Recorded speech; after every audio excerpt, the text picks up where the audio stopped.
કે એક દાડો ભગવાન જોડે કૂતરું બેઠ્યું તું. ભગવાન કૂતરાને કહેશે તને 20 વર્ષનું આયુષ્ય આલું.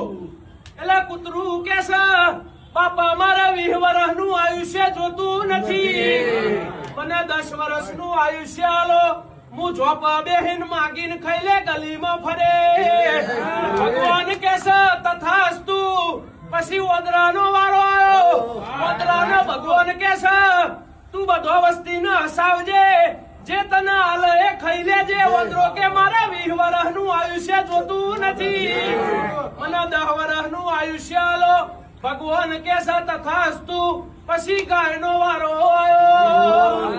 ગાયના ભગવાન કહેશે વસ્તીનું પેટ ભરજે, જેને જોતું હોય ને દૂધ પાજે. તારા દીકરોનું પેટ ભરજે લ્યા, તને 60 વર્ષનું આખું આલું છું.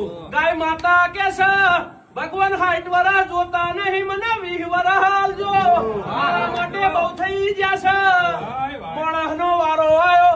ભગવાન કહેશે મોણસ તને 20 વર્ષનું આયુષ્ય આલું છું, ખાજે પીજે ને મજા કરજે. મોણસ કહેશે મારા 20 વર્ષ નહીં ભગવાન, મારા તો વધારે આયુષ્ય જોવા છે.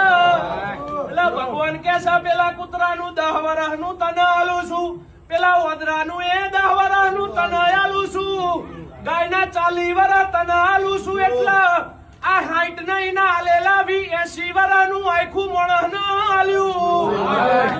એમાંથી 20 વર્ષ એની જવાનીમાં રમવા જમવામાં કાઢશે, બાકીના 40 વર્ષ પેલી ગાયના જીમ દીકરોના ભણન પોષણમાં કાઢશે. મજૂરી કરીને કમાય એટલે એ 40 વર્ષ એનું પેટ ભરવામાં કાઢશે. બાકીના 10 વર્ષ એના દીકરોને રમાડવામાં, એના રમાડવામાં ને રમતોમાં કાઢશે. પેલા ઓદરાના જીમ હસાડવામાં કાઢશે. બાકીના 10 વર્ષ પેલા કૂતરાના જીમ ઝોપા બેહીન ખાટલા પડ્યા હોય એટલે જે માગો જે આલો એ ખાઈ લેવાનું. એમ કરીને 80 વર્ષનું આખું પૂરું થઈ ગયું મારા બરુહાના ભગવાન.